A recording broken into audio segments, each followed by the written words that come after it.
2023 में आप आज़ाद कैसे हैं, आप जेल के बाहर बैठे कैसे हैं? मुझे बाकायदा लोग फ़ोन करके कहते हैं कि तुम क्यों नहीं अरेस्ट हुई अभी तक। मतलब वो सोचते हैं कि क्या कोई ऐसी डील हो गई है।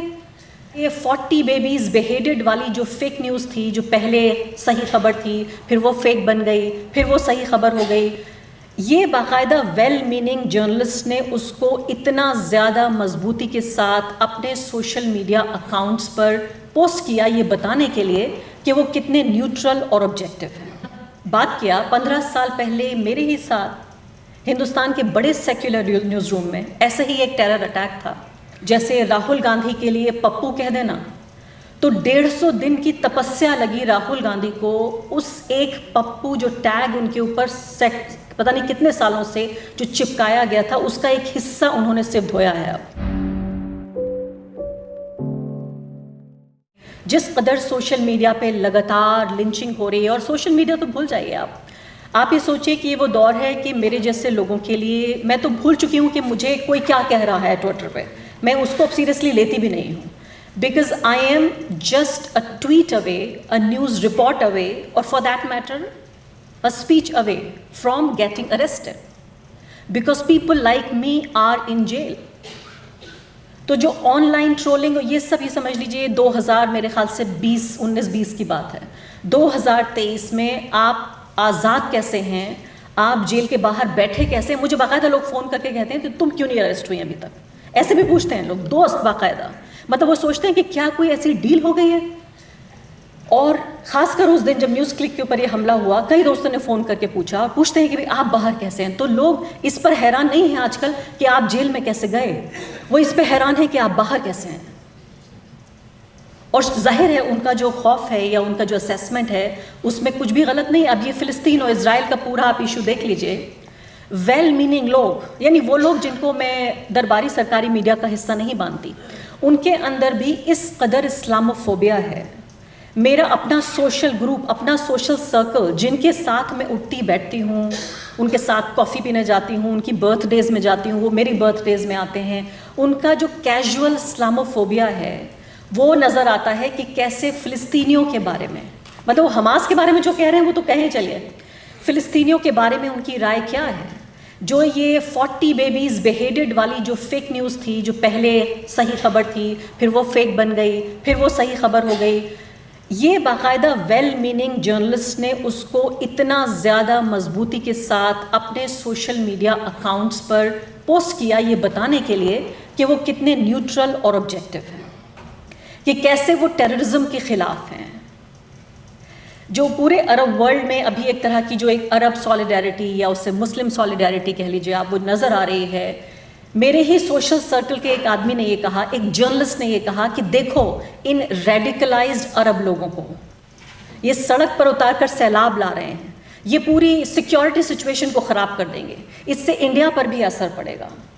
यानी एक अरब अगर दूसरे अरब के लिए, एक मुसलमान दूसरे मुसलमान के लिए, एक इंसान दूसरे इंसान के लिए अगर ये महसूस कर रहा है कि आप हज़ारों लोगों को मत मारिए, आप 10 लाख 12 लाख लोगों को मत कहिए कि अपने घर छोड़ के चले जाओ, चाहो तो समंदर में डूब जाओ या इजिप्ट चले जाओ, जो इजराइल ये सब कह रहा है, और अगर लोगों को ये बर्दाश्त नहीं है, अगर उस पर उन्हें ऑब्जेक्शन है कि ऐसा नहीं होना चाहिए, तो वो रेडिकलाइज्ड मुस्लिम्स हैं।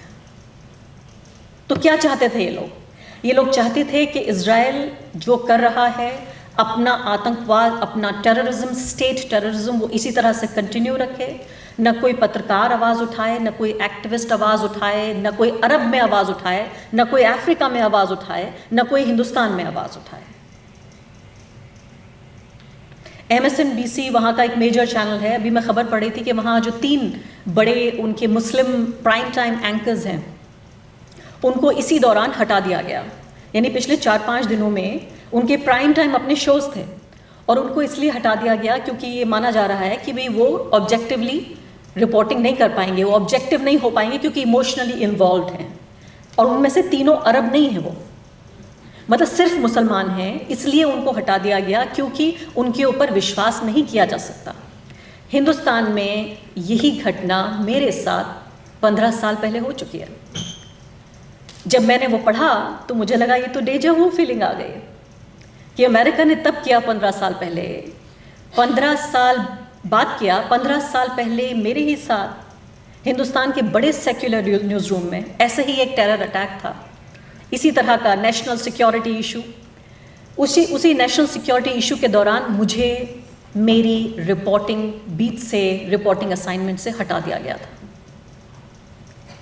तो जो एक सो कॉल्ड मेजॉरिटेरियन जो थॉट प्रोसेस है, वो अमेरिका से लेकर, इंडिया से लेकर, अरब से लेकर अफ्रीका तक, न वक्त के साथ कुछ बदला नहीं है, कुछ भी बेहतर नहीं हुआ है। वो 15 साल पहले हुआ था, ये 15 साल बाद हो गया। बटला हाउस एनकाउंटर में कवर कर रही थी, उन शुरुआती जर्नलिस्ट में से एक थी, पहली वीडियो जर्नलिस्ट में थी जो उस साइट पे पहुंची थी कवर करने के लिए। जब उस कवरेज को करके शाम में मैं वापस आई तो मुझे लगा कि शायद तालियों से इंतज़ार हो रहा होगा, क्योंकि एक्सक्लूसिव रिपोर्ट थी मेरी, इतनी बड़ी खबर और सबसे पहले मैं वहाँ पहुँची थी।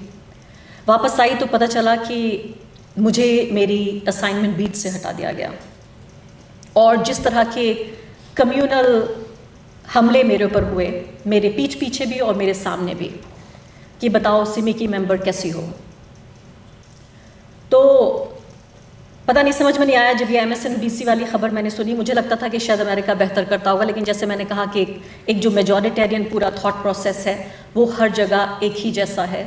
इस्लामोफोबिया, कैजुअल इस्लामोफोबिया, इवन वो लोग जिनको हम लिबरल समझते हैं, जिनके साथ हम काम करते हैं, जिनको अपना दोस्त कहते हैं, वो लोग जिनको हम 2 AM फ्रेंड्स कहते हैं, उनके दौरान भी सबसे ज़्यादा तकलीफ इस बात की नहीं होती कि BJP RSS वाले क्या कह रहे हैं, या मुझे BJP IT सेल के लोग दिन रात ट्रोल करते हैं, मुझे इससे कोई खास फ़र्क नहीं पड़ता। एज आई सेड, मुझे फ़र्क इस बात से पड़ता है कि जो एक छोटा सा लिबरल सर्कल है, उस लिबरल सर्कल का भी जब कंजर्वेटिज्म और उसका भी जब इस्लामोफोबिया देखती हूँ तो बिल्कुल एक तीर की तरह जाके दिल में लगता है कि फिर किसको अपना कहा जाए। कौन है वो लोग जो मेरे हैं, कौन सी वो बरादरी है जो मेरी है, कौन सा वो सर्कल है जो मेरा है, मेरा घर कौन सा है, मेरा दफ्तर कौन सा है, मेरे दोस्त कौन से हैं, मेरा परिवार कौन सा है। और अक्सर ऐसा होता है आजकल इस दौर में कि सुबह सुबह जब आप उठते हैं तो लगता है बिल्कुल अकेले हैं, क्योंकि ये पूरा जो प्रोसेस है, ये एक राइचियस जर्नलिस्ट बनने वाला, एक ऐसे इंसान का बनने वाला जो सच का साथ दे रहा है, हक का साथ दे रहा है, एक ऐसा शख्स बनने का एक कोशिश जो कि सच का और हक का पहरेदार बनने की कोशिश कर रहा है, ये आसान नहीं है, बहुत आइसोलेटिंग है। ये एक्सपीरियंस बहुत आइसोलेटिंग है, और अच्छा लगता है इसीलिए जब इस तरह की महफिल में मैं आती हूँ कि लगता है कि ठीक है यहाँ बोलने वाले हैं लेकिन उधर सुनने वाले भी हैं, और ऐसे लोग हैं जिनके सामने कुछ बात कह के लगता है कि एक दिल से चूँकि बात निकल रही है तो दूसरे दिल तक पहुँच रही है। शिबा ने अभी जिक्र किया उस बदकिस्मत दिन का जब न्यूज़ क्लिक के ऊपर ये पूरा हमला किया गया। आप यकीन जानिए, मुझे बचपन से मेरी मदर बताती हैं कि मैं बहुत बहादुर रही हूँ। मतलब मैं जब 2 साल की थी और ज़ू मुझे लेके गई थी वहाँ पे, तो मैं शेर की दहाड़ से भी नहीं डरी थी। तब से वो मेरा एग्ज़ाम्पल देती हैं। लेकिन ये दिन ऐसा था जिस दिन मुझे ऐसा लग रहा था कि मेरे फेफड़ों में ऑक्सीजन नहीं है, मैं सांस नहीं ले पा रही थी, और ऐसा महसूस हो रहा था कि मैं बैठी हुई थी और मुझे ऑफिस के लिए जाना था, तैयार होना था। Part of my job is also to look presentable. मुझे शावर करना था, साड़ी पहननी थी, मेकअप करना था, शो करना था, और अपने दिमाग को जो एक इंटेग्रिटी बनाकर कुछ ऐसा कहना था जिसका कोई मतलब भी समझ में आए लोगों को। मैंने पिछले 10 साल में कम से कम, उससे पहले तो मुझे याद नहीं है, मैंने कभी ऐसा महसूस नहीं किया कि एक ऐसा अटैक, मतलब जो response to this attack was that I froze. 2-3 घंटे तक मैं अपने लिविंग रूम में बैठी थी और मुझे ये मालूम नहीं था कि करना क्या है। मतलब खाना खाना है, कपड़े चेंज करने हैं, बोलना है ड्राइवर को, ऑफिस जाना है। और 2-3 घंटे गुजर जाने के बाद जब घर में कुछ लोगों ने कहा कि exactly what are you up to, it's now 3 o'clock and you are still home, तब जाके लगा कि किसी ने हिलाया, और फिर मैं किसी भी तरह से उसी स्टेट में I change and I went to office. वहाँ लोगों से मुलाकात हुई, थोड़ी सी राहत हुई, और ये अंदाज़ा हुआ कि सिर्फ मेरी ही स्टेट नहीं थी। और आप ये यकीन जानिए कि ये कोई ऐसी बात नहीं है कि मेरा इसमें मैं गिरफ़्तार नहीं हुई थी, मैं पुलिस स्टेशन नहीं गई थी, मेरी फैमिली पे हमला नहीं हुआ था, लेकिन मेरी फ्रेटर्निटी पे हमला हुआ था। जो मेरी सबसे बड़ी बरादरी है, पत्रकार बरादरी जो मेरी सबसे प्रोमिनेंट पहचान है, उस पर हमला हुआ था, मेरे जैसे लोगों पर हमला हुआ था। तो ये बिल्कुल ऐसा वक्त आ गया है। मुझे कल एक कैलिफोर्निया से एक प्रोफेसर का फ़ोन आया और वो कहने लगी कि वो करीब 20-30 इस तरह के जर्नलिस्ट का इंटरव्यू करना चाहती हैं जो अभी भी आज़ाद आवाज़ के तौर पर देखे जा रहे हैं, जो अभी भी एंटी एस्टेब्लिशमेंट जर्नलिज्म करते हैं। मुझे बहुत ज़ोर से हंसी आई और मैंने कहा कि आप बहुत ज़्यादा एम्बिशियस हो रही हैं, ऐसे 20-30 लोग अब हिंदुस्तान में नहीं हैं। 20-30 140 करोड़ लोगों के मुल्क में अभी 20-30 ऐसे जर्नलिस्ट नहीं बचे हैं, सिर्फ 5-7 नाम लेकर। और मैं अगर आपसे कहूँगी तो आप यहाँ पर नाम लेके बता देंगे कि वो कौन से वो जर्नलिस्ट हैं, सिर्फ उतने ही बचे हैं। खैर, यहाँ बात हो रही है दोस्ती की, तो हमें ये भी समझना है कि आखिर ये दुश्मनी हो कैसे रही है। अभी मैंने ट्वीट किया कि ये प्रोग्राम यहाँ पर हो रहा है। उस ट्वीट के बहुत सारे जवाब थे। उस जवाब में जो कई जवाब थे उनमें से ये था कि जब सेक्युलर का मतलब एंटी हिंदू, सेक्युलर का मतलब ये एंटी हिंदू गैंग यहाँ पर आकर फिर से बातचीत कर रहा है। आप यकीन जानिए, ऐसा नहीं था कि ये कोई IT सेल का व्यक्ति था, उसने कोई ऐसी बात कह दी थी जो बाकी लोग जिस पर सहमत नहीं हैं। यहाँ जो सबसे बड़ी बात हो रही है, जिस फाशीवादी राजनीति की बात हो रही है, जिस डिवीज़न का हम जिक्र कर रहे हैं, जिस नफ़रत का हम जिक्र कर रहे हैं, उसकी जड़ में ये है कि सेक्युलर का मतलब एंटी हिंदू। और जब तक हम इस बात को नहीं समझेंगे तब तक न कोई दोस्ती होगी, न कोई दुश्मनी ख़त्म होगी। और ये चिराग जिसको घेरा बनाकर हम बैठने की बात कर रहे हैं, वो न जाने कब बुझ जाएगा, हमें पता नहीं चलेगा। और पूरा जो घना अंधेरा ये जो छा रहा है, ये और ज़्यादा घना हो जाएगा। और पूरी दुनिया के लिए, ये सिर्फ हिंदुस्तान के लिए नहीं। If India goes down, it takes the world with it. दुनिया के लिए इसके इम्प्लिकेशंस होंगे। ये कोई छोटा मोटा 1-2-4 करोड़ लोगों का मुल्क नहीं है, दुनिया की सबसे बड़ी डेमोक्रेसी है, दुनिया का सबसे बड़े आबादी वाला मुल्क है, और दुनिया के लिए बहुत सीरियस इसके इम्प्लिकेशंस होने जा रहे हैं। तो यहाँ पर जिक्र ये हो रहा है कि जब हम कहते हैं सेक्युलर, डेमोक्रेटिक, लिबरल, कॉन्स्टिट्यूशनल, इन सब का मतलब आज के वक्त में इन शब्दों को डिमोनाइज किया गया है कि सेक्युलर का मतलब होता है एंटी हिंदू, डेमोक्रेसी का मतलब होता है जो हिंदुओं का ये देश है, जो हिंदुओं के लिए एक ही तो देश है पूरी दुनिया में। ये कहा जाता है कि भाई आपके लिए तो 52 देश हैं, मुसलमानों से कहा जाता है, ईसाइयों से कहा जाता है आपके लिए दर्जनों देश हैं, लेकिन हिंदुओं का तो एक ही देश है।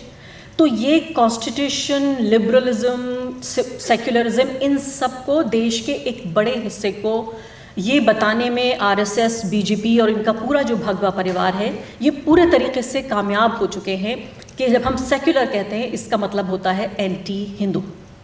तो यहाँ मेरी नज़र में इसका एक बड़ा सल्यूशन ये है कि इस शब्दावली को, ये जो लैंग्वेज है, part of my job is also understand language the way it is understood by majority of people, कि इसको दोबारा से एक तरह से डिफ़ाइन करने की ज़रूरत है। कोई ज़रूरी नहीं है कि हम सेक्युलरिज्म ही कहें। इन शब्दों को इतना बदनाम कर दिया गया आम लोगों की नज़र में, जैसे राहुल गांधी के लिए पप्पू कह देना। तो 150 दिन की तपस्या लगी राहुल गांधी को उस एक पप्पू जो टैग उनके ऊपर पता नहीं कितने सालों से जो चिपकाया गया था, उसका एक हिस्सा उन्होंने सिर्फ धोया है अब। तो इसीलिए इतनी ही बड़ी कोई एफर्ट लगेगी जिसमें हम इन शब्दों को दोबारा से परिभाषित करें, इनको दोबारा से डिफाइन करें। एक तो नंबर 1 ये सोल्यूशन। रिलीजियस माइनॉरिटी है, उसके लिए भी एक कन्वीनियंट टर्म है ये। सेक्युलर है जब तक कि फ़ायदा है, क्योंकि सेक्युलरिज्म में माइनॉरिटी का फ़ायदा है, इसलिए सेक्युलर है। लेकिन जहाँ मेजॉरिटी में देखे जाते हैं उसी धर्म के लोग, चाहे वो ईसाई हों, चाहे वो यहूदी हों, चाहे वो मुसलमान हों, उनको भी मेजॉरिटेरियन बनने में बहुत देर नहीं लगती है। तो इसलिए ये कन्वीनियंस है। तो मैं ये कह रही हूँ कि सबको एजुकेट करने की ज़रूरत है, लेकिन भारत में इसका कॉन्टेक्स्ट चूँकि बड़ी आबादी हिंदुओं की है, जो ब्रेन वॉश है वो हिंदुओं का किया जा रहा है, वोट जो है वो उनका मांगा जा रहा है, उन्हीं की बेसिस पे सरकारें बनती हैं और बिगड़ती हैं। तो इस तरह से एक नई लैंग्वेज को डिफ़ाइन और डिवाइस करना पड़ेगा, जिसमें सेक्युलरिज्म का मतलब मेरी भलाई, सेक्युलरिज्म का मतलब मेरे परिवार का वेलफेयर, सेक्युलरिज्म का मतलब मेरा अपना फ़ायदा, मेरे पड़ोसी का फ़ायदा नहीं। सेक्युलरिज्म का मतलब ये नहीं कि मुसलमानों को बराबर की जगह मिले या उनके वेलफेयर की हम बात करें। खुद हिंदू समुदाय के लोगों को ये रियलाइज़ कराना पड़ेगा कि सेक्युलरिज्म का मतलब हुआ उनका खुद का फ़ायदा। क्योंकि आप ये पूरे यूरोप में देखिए और अमेरिका में ख़ासकर देखिए, आप जब वहाँ कॉन्स्टिट्यूशन की बात आती है, चाहे उनके कॉन्स्टिट्यूशन का फर्स्ट अमेंडमेंट हो, चाहे उनके राइट्स की बात हो, चाहे उनकी फ्रीडम्स की बात हो, फेमिनिज्म की बात हो, प्रेस फ्रीडम, अगर आप अमेरिका में एक शब्द का इस्तेमाल करते हैं press freedom, then you have their attention.